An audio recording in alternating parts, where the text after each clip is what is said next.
श्री स्वामी समर्थ. सर्वांचे माझ्या मराठी यूट्यूब चॅनलमध्ये म्हणजे शंकर महाराजांचा आशीर्वाद या चॅनलमध्ये मनापासून स्वागत आहे. स्वामींच्या कृपेने तुमच्या सर्व चांगल्या इच्छा पूर्ण हो. बघा, आपण विड्याचे पान देवासमोर ठेवतो. विड्याच्या पानाशिवाय आपली पूजा कंप्लीट होतच नाही. मग आपण हे जे विड्याचे पान आहे ते देवासमोर का ठेवतो याची माहिती तुम्हाला आहे का? जर ती नसेल तर व्हिडिओ स्किप न करता शेवटपर्यंत बघा. आज आपण पूजेमध्ये विड्याचे पान देवासमोर जो ठेवतो तो का ठेवला जातो ते आज आपण पाहणार आहोत. तत्पूर्वी तुम्ही माझ्या चॅनलवर अजूनही नवीन असाल, चॅनलला सबस्क्राईब केलेलं नसेल तर माझ्या चॅनलला तुम्ही सबस्क्राईब करा. चला तर मग जास्त वेळ न घालवता व्हिडिओला सुरुवात करूया.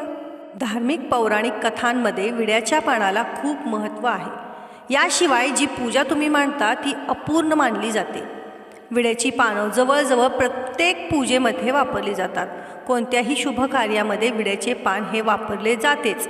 एवढेच नाही तर त्याचा उपयोग शुभ कार्यात तर केला जातोच. संस्कृतीमध्ये विड्याच्या पानांना तांबूल असं म्हटलं जातं. स्कंद पुराणातही हे सांगितलं गेलेलं आहे. त्यानुसार समुद्र मंथनात ही विड्याची पानं वापरली गेली होती. हे विविध देवतांचे निवासस्थान असल्याचे मानले जाते. शास्त्रानुसार हवन यज्ञाच्या वेळी विड्याची पानं वापरणे खूप शुभ समजले जाते.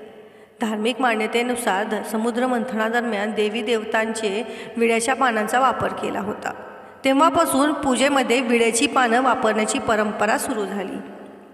विड्याच्या पानाचा धार्मिक कथेत असलेल्या उल्लेखानुसार समुद्र मंथनातून अमृत निघाल्यावर भगवान विष्णूंनी मोहिनी रूप धारण करून अमृताचे वाटप केले व त्यात शिल्लक राहिलेले अमृत मोहिनीने जवळ उभ्या असलेल्या नागराज नावाच्या हत्तीच्या खुंटाजवळ नेऊन ठेवले.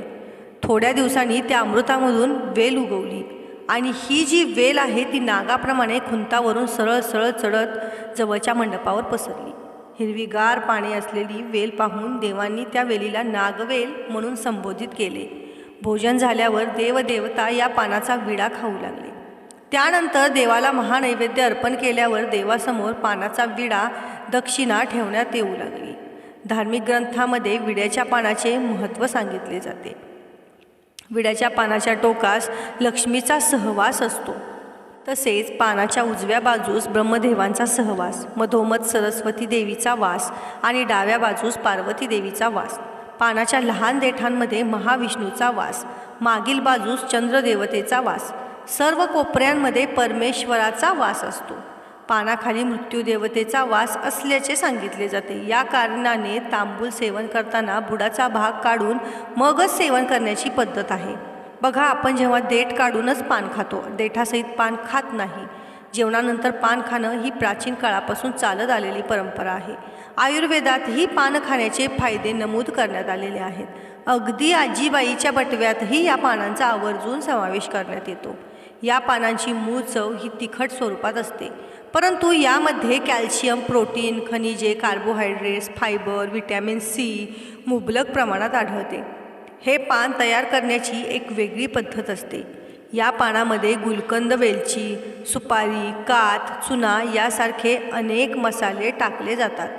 त्याचप्रमाणे पानामध्ये टाकण्यात येणाऱ्या मसाल्यांनुसार त्यांना वेगवेगळी नावंही आहेत. याचे आरोग्यदायी फायदे म्हटले तर पोटाच्या समस्याही दूर होतात. पानं खाल्ल्याने पचनक्रिया सुरळीत होण्यास मदत होते. तसेच तोंडाची दुर्गंधी दूर करण्यासाठी याचा उपयोग होतो. नागवेलीच्या पानांमध्ये असलेले गुणकारी तत्व शरीरातील हानिकारक बॅक्टेरिया कमी करण्याचे काम देखील करतात. ज्या लोकांच्या तोंडाला दुर्गंधी येत असेल त्यांनी पान खाणं खूप फायदेशीर ठरते. विड्याच्या पानाला केवळ महाराष्ट्रीयन लोकांमध्येही नाही तर इतर धर्मातील लोकांमध्ये देखील महत्त्व आहे. बंगाली लोकांमध्ये लग्नामध्ये वधूच्या तोंडासमोर विड्याचे पान घेऊन मंडपात आणले जाते. तर तेलुगू, बिहारी, पंजाबी यांच्यात विड्याचे पान आणि सुपारी देऊन लग्नाची बोलणी करतात किंवा शुभ कार्याला सुरुवात करतात. म्हणजेच खाण्याचे पान किंवा विड्याचे पान आरोग्यासाठी खूप फायदेशीर आहे. तसेच जेवणानंतर बघा तुम्ही, आपले वडील, आपले आजोबा पणजोबा पान खाण्याचे खूप शौकीन असतात. त्यामुळे तोंडाची चव वाढते. पान खाल्ल्याने तोंडातील अनेक जीवाणूंचा प्रभावितपणे सामना केला जातो. तोंडाला दुर्गंधी येत नाही. तसेच दात पोकळी, दात किडणे यांचा त्रास कमी होतो. दात सहसह करणे हा त्रास देखील कमी होतो. जेवणानंतर पानाचा विडा किंवा नुसते पान चावून खाल्ल्याने आतडे निरोगी राहतात. तसेच आपले रक्त शुद्ध होण्यास देखील मदत होते. आरोग्यासोबतच ते सौंदर्य वाढवण्यातही फायदेशीर ठरते. खाऊचे पान म्हणजे कोणी त्याला विड्याचे पान असेही म्हणतात. हे विड्याचे पान देवी देवतांना प्रसन्न करणारे पान आहे. आपण नेहमीच आपल्या देवी देवतांना पानाचा विडा अर्पण केला पाहिजे. लक्ष्मीला, कुलदेवीला किंवा श्री स्वामी समर्थ महाराजांना पानाचा विडा अर्पण केला पाहिजे. याचं कारण असं आहे की पानाचा विडा हा देवी देवतांना अतिशय प्रिय आहे. यामध्ये ज्या वस्तू आहेत म्हणजेच काथ्य आहे, खोबरं आहे, हे देवदेवतांना आवडणाऱ्या वस्तू आहेत. जो काथ आपण वापरतो तो काथ. ज्योतिषांच्या मते सुपारीवर गुलाबाच्या पाकळ्या ठेवून अर्पण केलेल्या देवी लक्ष्मीचा आशीर्वाद प्राप्त होतो.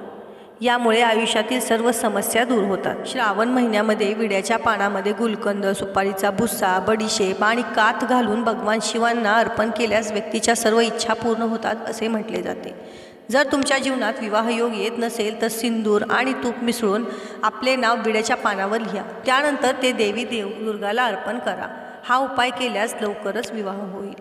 जर तुम्ही संकटात असाल तर मंगळवार आणि शनिवारी विड्याच्या पानांचा विडा लावा. हा उपाय केल्याने तुमचे सर्व त्रास दूर होतील.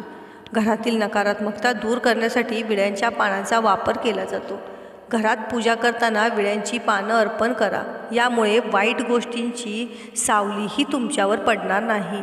आता विड्यांच्या पानांचे रोप घरात कोणत्या दिशेस लावावे, म्हणजे जे नागवेल आहे ते कोणत्या दिशेस लावावे हे खूप महत्त्वाचे आहे. तुम्ही तुमच्या घरात किंवा घराच्या बाहेर ईशान्य दिशेस किंवा उत्तर किंवा पूर्व दिशेला हे विड्यांच्या पानाचे रोप लावू शकता. जर मासिक धर्म असेल तर त्याला 5 दिवस पाणी घालू नका. ईशान्य दिशेस लावल्यामुळे तुमच्या घरात लक्ष्मीचा वास कायम राहील, कारण लक्ष्मीला विड्याचे पान खूप अतिशय आवडते. सर्वच देवी देवतांना विड्यांचे पान हे खूप आवडते. त्यामुळे तुम्ही जर तुमच्या घरात विड्यांच्या पानाचा वेल लावत असाल तर हा उत्तर, पूर्व किंवा ईशान्य दिशेस लावा. या दिशेस लावल्यामुळे तुम्हाला त्याचे फळ ही नक्की मिळेल. तुमच्या घरात लक्ष्मीचा वास देखील कायम राहील आणि घरात हळूहळू प्रगती देखील होईल. तसेच विड्याच्या पानाचा जो विडा बनवतो त्याला आपण तांबूल देखील म्हणतो. हा विडा तुम्ही लक्ष्मी मातेला दर शुक्रवारी किंवा पौर्णिमेला अर्पण करा. यामुळे सुद्धा तुमच्या घरामध्ये सकारात्मक वातावरण निर्माण होईल. तर मैत्रिणींनो, हा व्हिडिओ तुम्हाला कसा वाटला, ही माहिती कशी वाटली हे मला कमेंटमध्ये नक्की सांगा. विड्याच्या पानाचे महत्त्व, धार्मिक महत्त्व व आरोग्यासाठी महत्त्व हे जे आहे ते तुम्ही तुमच्या मैत्रिणींना, नातेवाईकांना शेअर करायला विसरू नका. आणि तुम्ही माझ्या चॅनलवर अजूनही नवीन असाल, चॅनलला सबस्क्राईब केलं नसेल तर चॅनलला सबस्क्राईब करा. धन्यवाद.